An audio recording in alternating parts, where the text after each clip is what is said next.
हाँ, इसके ऊपर भी जा सकते हैं। सब के लिए हमें एक इसको ऐड कर सकते हैं, एक इसमें भी ऐड कर सकते हैं। और दिया हुआ है वहाँ तो ये वो तो मैं अपने फिलहाल बाकी ठीक है, सेटिस्फैक्ट्री है ये और हमें सारा इलाका भी और मालकाना भी पर पूरा इतना जगह बैक साइड इतना पूरा नहीं मिलेगा आपको। हम कोर्ट से बड़ी बना लो नहीं, ये तो नहीं छेड़ेंगे, पर इनका ये कहाँ बैठे हुए हैं सब चिपी ऑफिस में ही फिलहाल वो बनाया हुआ है। अल्टीमेटली तो वही ब्लॉक करना है, डिफरेंटली बनाते हैं इनके लिए डिफरेंट सर अलग से बिल्डिंग बनानी पड़ेगी। हमारे पास सर स्पेस है उसकी, कहीं पे भी हम बना कहीं पे भी बना सकते हैं। एक तो इस समय आपको यार हमारे पास जगह तो यहाँ काम नहीं है, ये सारा करना चाहते हो, मैं कैसे मदद कर सकता हूँ। मुझे भी मैं ये बात मानने के लिए तैयार नहीं हूँ कि आप लोग ज़्यादा हैं। सर मत मुकाबला, कोर्ट के स्टाफ भी ज़्यादा है, कोर्ट का काम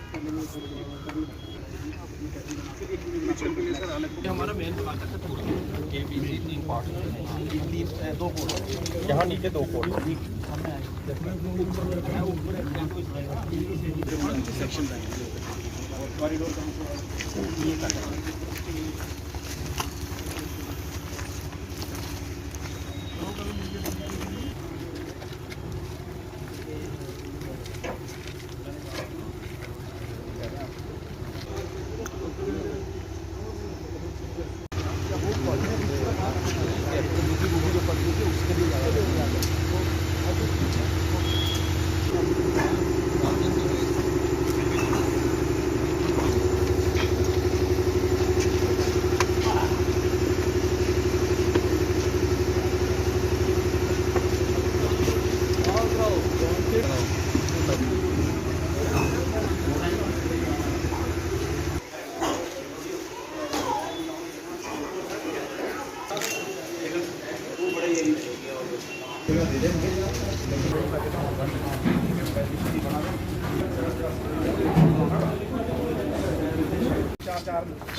चार कर देंगे कितने घटन के बनाए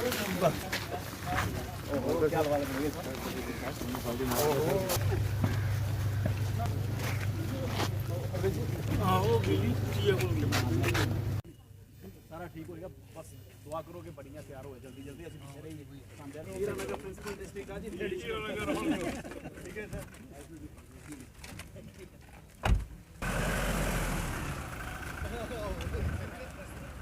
हमारे चेयरमैन हैं इंफ्रास्ट्रक्चर कमेटी हाई कोर्ट के, जो भी हमारे यूनियन टेरिटरी लद्दाख जम्मू कश्मीर में जो भी स्ट्रक्चर बन रहा है कोर्ट कम्प्लेक्स वगैरह, उनके चेयरमैन हैं ये तो आज खुशी की बात है कि चेयरमैन साहब खुद ही आए, ये उनका होम डिस्ट्रिक्ट भी है। और आज जो कार्रवाई हुई उसमें तो बड़ा एक्सलेट हो गया सारा काम, और इन्होंने हमें प्रॉमिस किया है कि 1 साल के अंदर अंदर ये कम्प्लेक्स तैयार करके देंगे। इसके साथ वकीलों के चैम्बर भी हैं, उनका मुद्दा भी था, वो भी यहाँ पुरानी बिल्डिंग डिसमेंटल करके नया उनके लिए फ़िलहाल 36 चैम्बर बनाएंगे जो नए पैटर्न पर होंगे। प्रोसिक्यूशन का भी मुद्दा था, उनका भी किया कि उनको हम लैंड आइडेंटिफाई करके देंगे, बाद में वो अपने पैसों से स्ट्रक्चर तैयार करेंगे। तो ये है डिस्ट्रिक्ट कोर्ट कम्प्लेक्स में हमारे जो इंफ्रास्ट्रक्चर कमेटी है लोअर कोर्ट्स की, उनके जो चेयरमैन हैं वो हमारे ऑनरेबल जस्टिस संजीव कुमार शुक्ला जी हैं। उनका आज दौरा था यहाँ पर। उन्होंने अपना इंफ्रास्ट्रक्चर के रिलेटेड जो चूँकि काम बड़ी देर से पहले बंद था, तो अभी लगभग 1 महीने से स्टार्ट हुआ है, तो उसी का निरीक्षण करने के लिए आज उन्होंने अपना यहाँ पर विज़िट रखा था। तो हमने भी बार एसोसिएशन की तरफ से भी हमने भी कुछ मांगे उनके सामने समक्ष रखी हैं कि हम चाहते हैं कि डे बाय डे जो वकीलों की संख्या है वो बढ़ रही है। तो पिछली बार हमने 80 चैम्बर के लिए डिमांड की थी, तो इस बार हम चाहते थे कि कम से कम 100 के करीब चैम्बर जो था वो 10 बाय 10 का चैम्बर मिल जाता और 2 लोग उसमें कम से कम एडजस्ट हो जाते, या 2 या 3 लोग एडजस्ट, ज़्यादा से ज़्यादा 3 लोग एडजस्ट हो जाते। तो तो एक उसमें हमने ये भी उनसे गुजारिश की कि जो इसका बेस है वो 3 मंजिला बिल्डिंग बननी है, तो उसका बेस इस तरह से स्ट्रॉन्ग किया जाए कि कम से कम चौथी मंजिल का बनाने का भी ये गुंजाइश रहे, कि ऐसा ना हो कि बेस कमज़ोर बना दिया जाए और उसके ऊपर मंजिल ना बनाई जाए तीसरी चैम्बर्स कम्प्लेक्स के अंदर। तो मेन हमारा यही इशू था और हमें शुक्ला साहब ने, जस्टिस शुक्ला जी ने हमें आश्वासन दिया है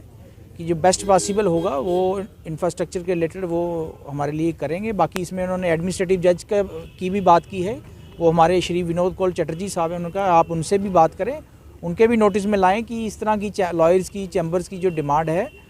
डे बाय डे जो है, क्योंकि वकीलों की संख्या, यंगस्टर्स हमारे यहाँ पर आ रहे हैं और उनकी संख्या बढ़ रही है, निरंतर बढ़ रही है। तो प्रैक्टाइजिंग लॉयर्स के लिए जो रेगुलर प्रैक्टाइज करते हैं, एडवोकेट्स जो यहाँ पर आते हैं, तो उनको कम से कम जो है एक चैम्बर, ब्यूटीफुल चैम्बर, क्योंकि सरकार हमें कुछ नहीं चाहते, हम सरकार से वकील कुछ नहीं चाहते, हम गवर्नमेंट से, क्योंकि हम लोग सेल्फ एम्प्लॉयड होते हैं, प्रोफेशनल लोग होते हैं, हमारा वकीलों का यही होता है कि गवर्नमेंट कम से कम एक चीज़ हमें दे दे कि चैम्बर हमें कम से कम वो कोर्ट कम्प्लेक्स के अंदर दे दे, ताकि हम आने वाले टाइम में या हमारा जो लिटिगेंट्स के साथ सिस्टम रहता है, जो हम जस्टिस प्रोवाइड करने में एक हेल्प करते हैं लोगों की, हम लीगल सर्विस प्रोवाइडर हैं एक तरह से, तो उसमें कम से कम हम लोगों को सहूलत मिले। और बाकी यही हमें उन्होंने आज आश्वासन दिया है कि हमारी जो मांगे हैं, जेन्युइन मांगे हैं, उनको कंसिडर किया।